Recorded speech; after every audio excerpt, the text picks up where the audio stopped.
그때에 헤롯 왕이 손을 들어 교회 중에서 몇 사람을 해하려 하여 요한의 형제 야고보를 칼로 죽이니 유대인들이 이 일을 기뻐하는 것을 보고 베드로도 잡으려 할세 때는 무교절 기간이라. 잡음에 옥에 가두어 군인 내식인 네페에게 맡겨 지키고 유월절 후에 백성 앞에 끌어내고자 하더라.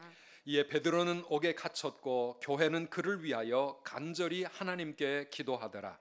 헤롯이 잡아내려고 하는 그 전날 밤에 베드로가 두 군인 틈에서 두 쇠사슬에 매어 누워지는데 파수꾼들이 문 밖에서 옥을 지키더니 호련히 주의 사자가 나타나매 옥중에 광채가 빛나며 또 베드로의 옆구리를 쳐 깨워 이르되 급히 일어나라 하니 쇠사슬이 그 손에서 벗어지더라. 천사가 이르되 띠를 띠고 신을 신으라 하거늘 베드로가 그대로 하니 천사가 또 이르되 겉옷을 입고 따라오라 한대. 베드로가 나와서 따라갈새 천사가 하는 것이 생시인 줄 알지 못하고 환상을 보는가 하니라. 이에 첫째와 둘째 파수를 지나 시내로 통한 쇠문에 이르니 문이 저절로 열리는지라 나와서 한 거리를 지나매 천사가 곧 떠나더라. 이에 베드로가 정신이 들어 이르되 내가 이제야 참으로 주께서 그의 천사를 보내어 나를 헤롯의 손과 유대 백성의 모든 기대에서 벗어나게 하신 줄 알겠노라 하여 깨닫고 마가라 하는 요한의 어머니 마리아의 집에 가니 여러 사람이 거기에 모여 기도하고 있더라. 아멘. 할렐루야. 우리 선두교회의 2월은 기도의 달입니다. 이번에도 우리 다음 주 월요일부터 제22차 우리 다니엘 새벽 성회를 우리가 준비하고 있습니다. 참 살다 보니 기도할 일이 너무 많습니다. 개인적인 여러 가지 기도의 제목들도 있지만 또 이 땅을 위해서 이 신종 코로나 바이러스 때문에 고통당하는 우리의 이웃들과 그리고 이 재앙이 하루속히 멈추어지도록 우리 하나님 앞에 더 많이 기도해야 되겠습니다. 이런 일이 있을 때 우리는 두려워지고 걱정이 되고 움츠러들 수 있지만은 그러나 오히려 이 모든 것들을 떨치고 우리 하나님의 독수리로 힘차게 하나님을 향하여 나아가는 우리 모든 성도님들 되시기를 축복합니다. 우리 한번 외쳐봅시다. 하나님의 독수리로 날아오르라. 하나님의 독수리로 날아오르라. 아멘. 아멘. 네, 이번 성회를 통해서 하나님이 주실 은혜를 기대합니다. 여러분 하나님 앞에 정말 뜨거운 마음으로 많이 기도하시고 꼭 기도 응답의 체험을 받으시기를 바랍니다.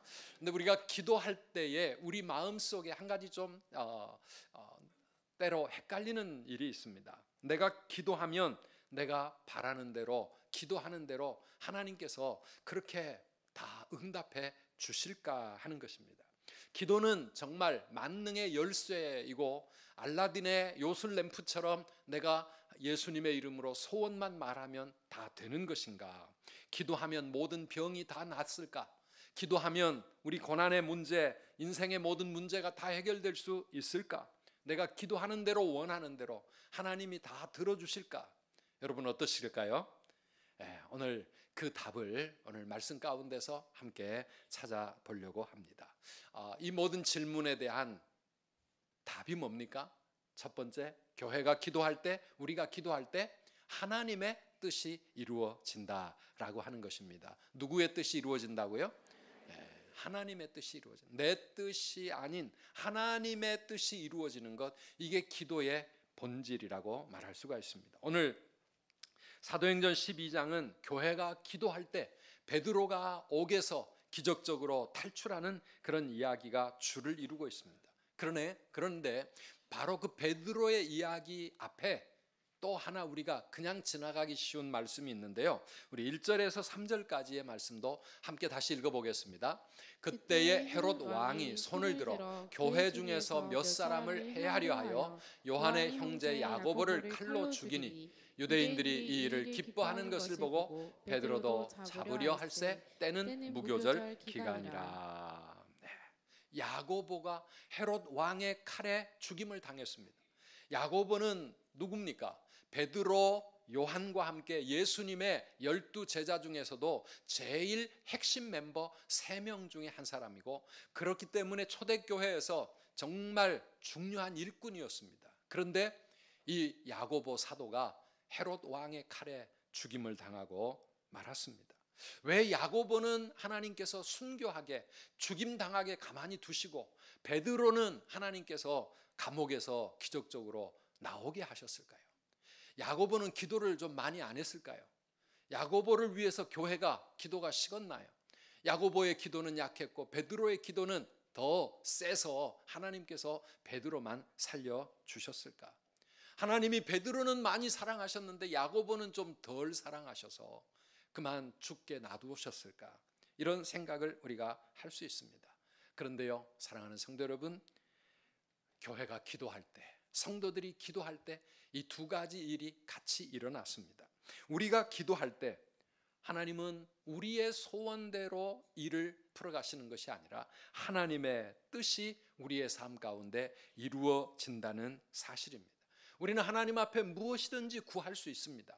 그러나 우리가 하나님 앞에 내 소원과 여러 가지 내 삶의 현실을 놓고 기도하기 전에 우리가 언제나 기도하고 있는 더 앞선 기도가 있습니다. 그것이 바로 예수님께서 우리에게 기도하라고 가르쳐 주신 주님의 기도 아니었습니까? 마태복음 6장에 보면 그러므로 너희는 이렇게 기도하라 하시면서 하늘에 계신 우리 아버지여 이름이 거룩히 여김을 받으시오며 그 다음에는 뭐죠?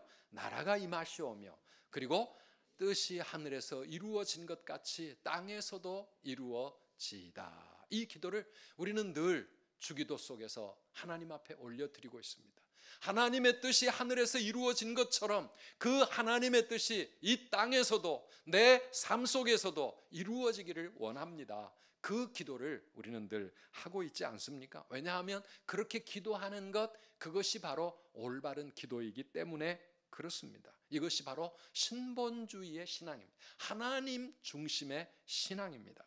우리가 기도할 때 하나님께서 우리의 기도를 들으시고 기적적인 치유와 기적적인 구원의 역사를 이루어 주신다면 그거 얼마나 귀한 하나님의 은혜요, 하나님의 사랑입니까? 감사할 일이죠. 그러나 때로는 우리가 기도했는데도 고침을 받지 못할 수도 있습니다. 때로는 우리가 기도했는데도 하나님이 그 영혼을 데려가실 수도 있습니다. 왜냐하면 하나님께서 우리를 향하여 가지신 그 뜻 안에 하나님이 우리 영혼을 부르시기 위해서 주시는 질병도 있고 사고도 많이 있기 때문에 그렇습니다. 어떤 고난은 우리의 남은 생에 평생을 짊어지고 가야 되는 그런 고난도 있습니다. 바울이 자신의 육체의 가시, 이 학자들은 그것이 육체의 질병이었다고 봅니다. 바울에게 평생 가지고 있던 그 병을 위해 하나님 앞에 낫게 해달라고 3번이나 기도했습니다. 고린도후서 12장 8절 이하의 말씀을 보면 3번을 기도했다 그랬어요. 3번 기도했다는 게 그냥 지나가는 말로 3번을 기도했다는 뜻이 아닙니다. 바울이 하나님 앞에 본격적으로 3번을 이 일을 위해 기도했는데 하나님의 응답은 무엇이었습니까? 내 은혜가 내게 족하도다. 지금까지 베푼 은혜가 충분하다. 나의 능력이 너의 약한 것을 통해 더 온전하여질 것이다. 하나님의 이 뜻을 깨달은 사도 바울은 그 일로 인하여 불평하거나 원망하지 아니하고 오히려 하나님 앞에서 크게 기뻐하고 감사하면서 자신의 그 연약함을 통해 하나님의 능력이 나타나기를 늘 기도하고 사모하고 살아갑니다. 이게 바로 신본주의 신앙 아니겠습니까? 하나님 중심의 우리의 신앙생활입니다. 오늘 야고보 사도가 죽임을 당한 것은 아니 그보다 먼저 스데반 집사가 또 순교를 당한 것은 그들의 믿음이 부족했거나 그들의 기도가 약해서가 아니라 하나님이 그들을 덜 사랑하셨거나 하나님의 능력이 거기까지 못 미쳐서가 아니라 거기에 하나님의 뜻이 있었기 때문인 줄 믿습니다. 하나님의 뜻 가운데서 우리의 삶에 이런 여러 가지 일들이 일어나고 있는 것입니다. 스데반이나 야고보는 죽음으로써 그의 그 순교를 통해서 하나님이 이루어 가실 일이 있었고 또 베드로는 살아서 하나님 앞에 이루어야 할 사명이 있었기 때문에 죽기도 하고 살기도 하는 것이죠. 그래서 우리가 죽는 거는요 누구 때문에 죽는 게 아닙니다. 야고보가 헤롯 때문에 죽은 것이 아니고 누가 병을 이기지 못해서 죽은 것이 아니고 하나님께서 뜻이 있어 우리를 불러가시면 우리는 여러 가지 방법을 통해서 이 땅을 정리하고 사는 것입니다. 야고보 4장 15절에 보면 야고보 사도는 그래서 우리에게 이런 말을 남깁니다. 우리 함께 읽어볼까요? 너희가 도리어 말하기를 주의 뜻이면 우리가 살기도 하고 이것이나 저것을 하리라 할 것이거늘. 우리가 언제나 말하고 생각하는 그 방향이 어떠해야 되느냐? 주님의 뜻이라면 우리가 살 것이고 주님의 뜻이라면 우리가 이것도 하고 저것도 할 수 있을 것이다. 사는 게 당연한 게 아니고 그것도 주님의 뜻에 달려 있다고 하는 이 고백을 우리는 하나님 앞에 늘 해야 된다라고 하는 것입니다.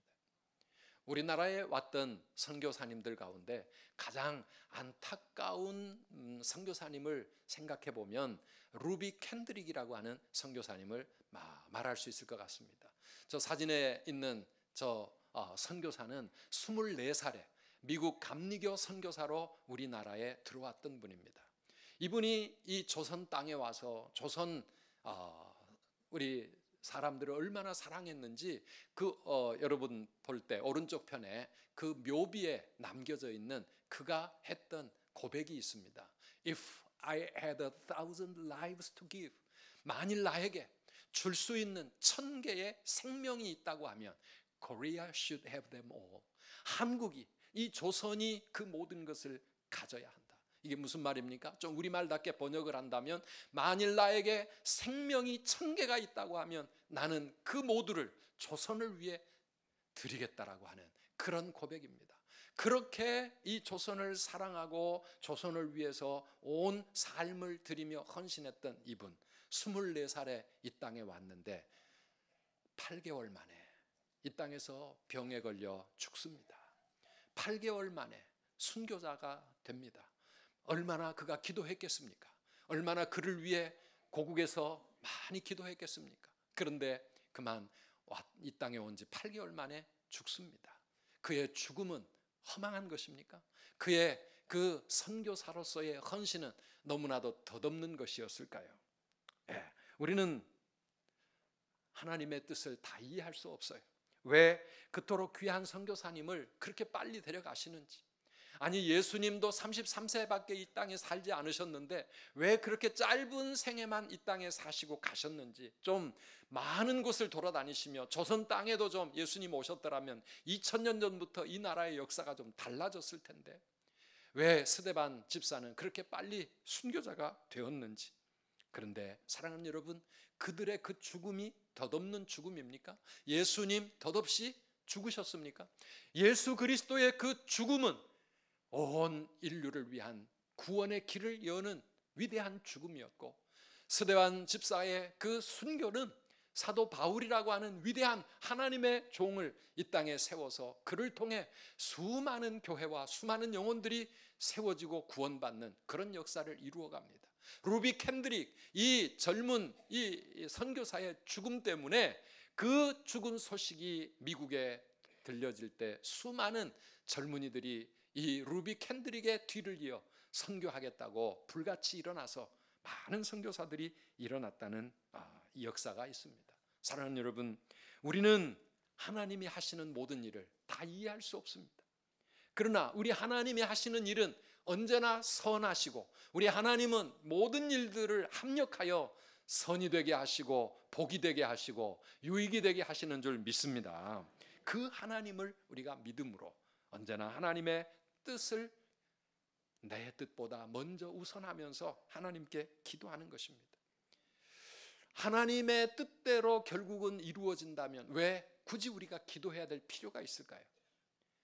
우리가 기도할 때 우리의 그 기도를 통해 우리는 하나님 앞에 내 자신이 더 정결해지고 하나님을 더 가까이 하게 되고 하나님을 만날 수 있게 되고 그 앞에서 내 자신이 변화될 수 있고 우리 하나님의 뜻이 무엇인가를 이해하면서 그 뜻에 나를 복종시킬 수 있기 때문에 하나님은 우리에게 기도하라고 말씀하십니다. 누군가가 이런 말을 남겼습니다. 우리가 기도하는 목적은 내 인생에서 밤이 없어지도록 하기 위한 것이 아니라 새벽이 올 때에 깨어 있기 위함이다. 그런 이야기를 합니다. 하나님의 뜻이 이루어지고 하나님의 역사가 펼쳐져 나갈 때 그것을 내가 깨어 알고 그 하나님의 뜻에 나를 헌신할 수 있도록 하기 위해서 하나님은 우리에게 기도하라고 하시는 것입니다. 우리가 기도할 때 우리 하나님의 뜻을 조금씩이나마 이해할 수 있고 그 뜻을 감당할 수 있고 하나님 앞에 눈물로 감사하면서 순종할 수 있습니다. 그러므로 사랑하는 성도 여러분, 우리는 어떤 상황에서도 또 하나님의 뜻이 무엇인지 모를지라도 하나님 앞에 온 마음을 다해 기도하며 살아가야 될 줄 믿습니다. 기도할 때 하나님의 뜻이 이루어지기 때문이죠. 두 번째로 교회가 기도할 때, 우리가 기도할 때 하나님이 일하기 시작하십니다. 누가 일하신다고요? 하나님이 일하기 시작한다. 이게 기도다. 오늘 5절 말씀 우리 다시 한번 읽어보실까요? 이에 베드로는 옥에 갇혔고 교회는 그를 위하여 간절히 하나님께 기도하더라. 교회가 함께 모여서 베드로를 위하여 간절히 기도합니다.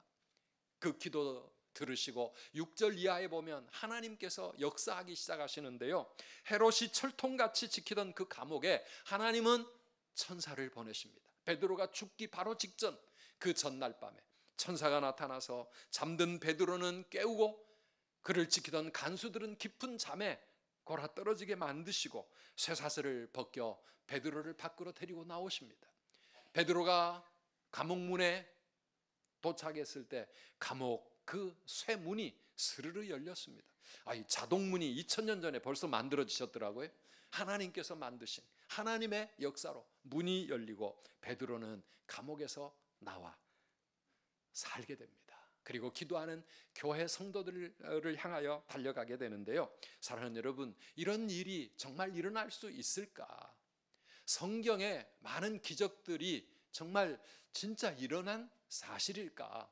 성경을 읽다 보면 우리 기적을 믿지 못하는 분들이 믿을 수 없는 그런 내용들이 너무 많습니다. 창세기 1장 1절부터 사실은 이 천지 만물을 하나님이 창조하셨다는 것부터 과학주의자들은 참 받아들이기 어려운 거지요. 왜냐하면 그거는 설명하기 어려운 그런 부분이 너무 많으니까. 근데 여러분 어떻습니까? 여러분은 하나님의 기적을 믿습니까? 하나님이 기적을 행하시는 하나님이시다.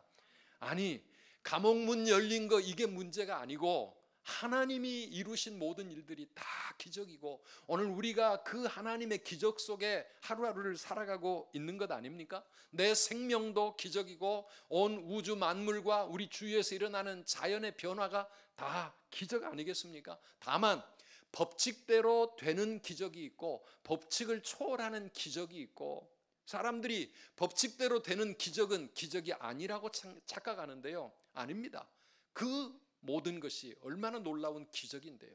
우리가 살고 있는 이 지구는 하루에 한 바퀴씩 스스로 돕니다. 그래서 밤이 되고 낮이 됩니다.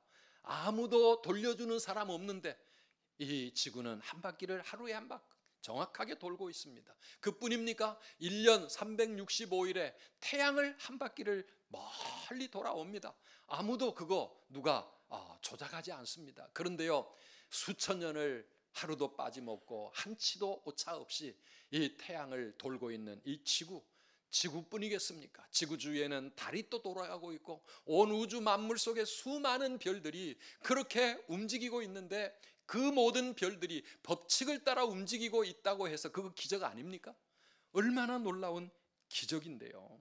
우리가 지금 서서 제가 말을 할 수 있고 제 말을 여러분이 귀로 이해할 수 있고 눈으로 볼 수 있고 우리의 삶이 이루어지는 거, 살아서 내가 숨을 쉬고 앉아 있고 내 심장은 내가 태어나면서부터 지금까지 수십 년을 내가 자는 순간도 끊임없이 뛰어가고 있다는 거, 여러분 우리가 사는 것 자체가 하나님의 기적이요, 우리는 그 기적을 누리며 사는 것입니다. 여러분 우리의 모든 것이 기적입니다. 아멘이십니까? 모든 것이 기적이에요. 그런데 옥문이 하나 열리고 쇠사슬 저절로 풀려나는 거, 그거는 안 믿어지십니까? 하나님은 옥문을 여시고 우리의 쇠사슬을 벗겨주시는 기적의 하나님이신 줄 믿습니다. 하나님이 행하시면 감옥 문 여는 게 문제가 아닙니다. 나라의 문도 하나님은 얼마든지 여십니다. 저희 어릴 때는요, 공산국가에 복음이 전해질 수 있게 해달라고 하나님 앞에 많은 성도들이 엄청 기도했습니다. 그때만 하더라도 북한은 물론이지만은 중국도 꽝 닫혀 있는 죽의 장막이라 그랬어요. 소련 철의 장막이라 그랬어요. 아무도 그 문을 열 수가 없었어요. 그런데요, 1987년입니까? 중국이 갑자기 하루아침에 나라의 문을 활짝 열고 개방 정책을 엽니다. 1991년 소비에트 연방공화국이 다 해체가 돼버리고 다 모든 나라들이 제각각 독립을 하면서 러시아의 문도 열려졌습니다. 선교사들이 들어가 선교를 하고 복음을 전합니다. 북한도 언제 어떻게 될지, 하나님이 여시면 아무리 철의 장막, 죽의 장막, 그 어떤 장막이라도 다 열어주실 줄 믿습니다. 하나님의 뜻이라면, 하나님의 뜻이라면 홍해도 갈라내실 수 있고, 하나님의 뜻이라면 우리의 인생 가운데 새로운 길을 만드실 수도 있고, 하나님의 뜻이라면 우리가 교회가 가는 길, 새 성전 건축을 향하여 지금 마음을 모아 기도하고 있는데 길이 보이지 않고 땅이 없지만은 하나님이 언제든지 하나님 뜻이라면 우리 앞에 새로운 길 열어주실 줄 믿습니다. 하나님의 기적을 믿는 것이죠. 물론 그 기적을 행하시는 하나님의 역사 속에서 야고보는 순교를 당하기도 하고, 또 우리가 원하는 기도대로 이루어지지 않는다 할지라도, 그러나 하나님의 뜻이라면 하나님은 우리의 기도 가운데 놀라운 일을 행하시는 것을 우리가 믿기 때문에 오늘도 하나님 앞에 기도해야 될 줄 믿습니다. 물론 기적이 목적은 아닙니다. 교회가 베드로를 살려달라고 하나님 앞에 늘 기도했지만은 감옥의 문을 여시고 베드로 살려주는 것, 그 자체가 목적이 아닙니다. 그게 목적이라면 감옥에 안 들어가게 처음부터 그렇게 하셨으면 되잖아요. 헤롯 왕의 마음이 베드로 죽일 마음 안 갖게 되든지, 베드로 아니면 미리 알고 도망가게 하시든지. 그런데 하나님께서 왜 우리의 삶에 없어도 될 것 같은 고난이 오게 하시고 그 고난을 위해 하나님 앞에 기도하게 하십니까? 우리의 기도 가운데 하나님이 역사하시고 일하시는 것을 우리로 하여금 체험하고 볼 수 있게 하기 위하여 하나님이 이 모든 과정을 통해 하실 일이 있기 때문인 줄 믿습니다. 그렇습니다. 우리가 기도할 때 하나님은 하나님께서 우리의 기도를 들으시고 일하시는 과정을 통해 하나님 하실 일이 있습니다. 사도행전 16장을 보면 바울과 실라가 빌립보 감옥에 갇혔습니다. 복음을 전하다가 그들은 채찍에 맞아 피투성이가 된 몸으로 깊은 감옥 속에 온 몸이 착고에 그렇게 매여서 감옥에 있습니다. 그 감옥에서 바울과 실라는 그 밤에 하나님을 찬송하고 하나님께 기도했습니다. 그랬더니 갑자기 큰 기적이 일어나고 지진이 일어나고 감옥이 흔들리더니 문이 열렸습니다. 얼마든지 바울과 실라가 도망칠 수 있는 상황이 되었습니다. 그런데 그들은 감옥을 뛰쳐나오지 않았습니다. 왜냐하면 그들이 감옥에서 도망치는 것이 목적이었다면 처음부터 감옥에 들어가게 안 하시면 됩니다. 그런데요, 감옥에 들어가서 매를 맞고 그 고통을 당하는 고난을 통하여 하나님은 그 감옥 안에 있는 많은 사람들에게 복음을 전하게 하시고 간수의 가정을 예수 믿고 구원받게 하시고 그곳에 빌립보 교회가 시작되게 하시는 하나님의 신비한 뜻이 그 과정을 통해 일어나는 것입니다. 사랑하는 여러분, 우리의 삶 속에 하나님은 미처 우리가 생각하지 못하는 놀라운 일들을 그렇게 이루어 가십니다. 이 말씀을 준비하면서 벌써 7년 반 됐는데요, 제가 복부 대동맥 수술을 받았던 때가 생각이 났습니다. 하나님이 저를 사랑하신다면 그런 일이 안 생기게 하실 수도 있는데 왜 그런 어려운 문제를 또 큰 위기를 만나게 하십니까? 거기에 하나님의 깊은 뜻과 더 놀라운 사랑과 은혜가 있다는 사실을 우리는 체험할 수 있는 것이죠. 처음부터 그런 일이 안 일어났으면 우리는 하나님의 그 놀라운 은혜와 하나님의 특별한 사랑을 전 몰랐을 거예요. 그런데 그 일을 만나게 되니 하나님 앞에 눈물로 기도하게 하시고 무릎 꿇게 하시고 하나님의 그 사랑과 은혜를 붙잡게 하시고 그 과정을 통해서 하나님은 또 치유해 주시면서 그 전과 그 후에 저의 삶을, 저의 인생을 완전히 다르게 만드시는 겁니다. 그 일이 아니었더라면 알 수 없었고 고백할 수 없는 그 놀라운 하늘의 은혜를 체험하게 하시는 겁니다. 물론 그 일 때문에 뒤로도 몸에 연약함이 있어서 하나님을 더 의지하게 만드시지만은 이 모든 과정을 통해서 하나님은 합력하여 선을 이루시고 하나님의 귀한 뜻이 우리의 삶 가운데 이루어지고 있는 줄 믿으시기를 바랍니다. 그러니 우리는 기도해야 하는 것이죠. 내 뜻이 아닌 하나님의 뜻이 이루어진다 할지라도 그 하나님의 뜻이 우리의 삶에 얼마나 놀라운 은혜요 축복이요 사랑인지 알기 때문에 우리는 하나님 앞에 기도하는 것입니다. 어떤 상황이든지 우리 교회가 성도가 할 수 있는 최선의 대책은 그것은 하나님 앞에 간절히 기도하는 것입니다. 우리가 기도할 때 하나님이 일하기 시작하는 줄 믿으시기를 바랍니다. 베드로의 이 기적적인 탈출은 교회가 하나님 앞에 부르짖었던 기도의 힘이라고 하는 사실을 우리들에게 분명하게 보여주고 있습니다. 그래서 아까 5절 말씀도 그렇지만 마지막 12절 말씀도 보면은 베드로가 풀려나서 성도들이 모여있는 마리아, 마가, 요한의 집에 가보니 거기서 어떤 일이 일어나고 있습니까? 여러 사람이 거기에 모여 기도하고 있더라. 기도하고 있더라.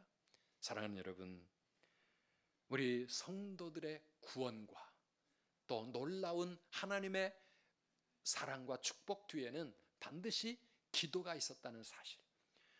오늘 우리가 예수 믿고 이 자리에 나와 예배드리고 있을 때에 내가 똑똑하고 내가 착해서가 아니라 누군가가 나를 위하여 기도해 주셨기 때문에 우리 부모님이 기도하셨고 주의 종들이 기도했고 또 나를 사랑하는 누군가 성도들의 중보기도 때문에 오늘 나의 삶이 이렇게 이루어져 가고 있는 줄 믿으시기를 바랍니다. 내가 잘나서 잘 되고 있는 게 아닙니다. 다 하나님의 은혜요 누군가의 기도 덕분이라고 하는 것이죠. 누군가 널 위하여 누군가 기도하네. 사랑하는 성도 여러분, 오늘 그 기도의 힘으로 우리는 살아가는 것입니다. 토마스 왓슨이라고 하는 사람이 오늘 이 본문을 설명하는 가운데 이런 정말 인상 깊은 말을 남겼습니다. 베드로를 감옥에서 나오게 한 것은 하나님의 천사였지만 그 천사를 나오게 한 것은 성도들의 기도였다. 이해가 되십니까? 베드로를 감옥에서 꺼내준 것은 천사들이었지만 그런 천사들로 하여금 일하게 만든 것은 우리 성도들과 교회의 기도였다라고 하는 것입니다. 사랑하는 여러분, 자녀들을 위해 기도하시기 바랍니다. 우리 자녀들을 위해 기도할 때 우리는 그 자녀들의 삶 속에 하나님의 도우심과 천사의 도우심을 붙여주는 겁니다. 우리가 자녀를 위해 할 수 있는 가장 부모의 위대한 축복이 있다고 하면 자녀를 위해 하나님 앞에 기도할 때 나는 그들과 함께 할 수 없고 내가 그들의 가는 길에 동행할 수 없지만은 하나님 앞에 기도할 때 하나님이 천군 천사를 보내시고 그 자녀들의 삶에 하나님의 위대한 역사를 이루어 가시는 것입니다. 우리가 어떤 상황에 있든지 사랑하는 여러분, 기도가 우리의 대책입니다. 감옥에 갇혀 있는 그런 인생이라도 내 힘으로 풀 수 없는 쇠사슬에 매여서 죽을 것 같은 그런 상황이라 할지라도 하나님 앞에 기도할 때 하나님이 일하시는 것을 체험하시기를 바랍니다. 우리 나라를 위해서도 좀 기도합시다. 신종 이 코로나 바이러스 이거 뭐 눈에 보이지도 아니하는 세균 때문에 온 국민들이 공포에 떨고 있고 두려워하고 있고, 그런데 사랑하는 여러분, 이 문제를 어떻게 해결할 것입니까? 우리가 물론 조심하고 최선을 다해야 되지만 이 모든 재앙을 멈추게 하실 수 있는 분은 하늘의 하나님이신 줄 믿습니다. 성도들이 기도할 때, 교회가 기도할 때 하나님이 역사하시고 하나님이 도우실 때 이 나라가 살 길이 열리고 우리의 모든 문제들이 해결되는 것입니다. 우리가 이 일 때문에 위축될 것이 아니라 독수리처럼 더 뜨거운 신앙으로 하나님을 향하여 힘차게 날아오르기를 주님의 이름으로 축원합니다. 우리 예레미야 33장 3절 말씀 다시 한번 우리 마음속에 새기면서 오늘 말씀을 마치겠습니다. 너는 내게 부르짖으라. 내가 내게 응답하겠고 내가 알지 못하는 크고 은밀한 일을 내게 보이리라. 아멘. 다시 한번 할까요? 너는 내게 부르짖으라. 내가 내게 응답하겠고 내가 알지 못하는 크고 은밀한 일을 내게 보이리라. 아멘. 기도하면 하나님이 일하십니다. 우리 하나님을 바라보시기 바랍니다. 나의 시선을 내게로부터 주님께로 옮기십시다. 모든 시선을 주님께 드릴 때 우리 하나님의 일을 우리가 볼 수 있습니다. 우리 같이 찬양하고 기도하겠습니다.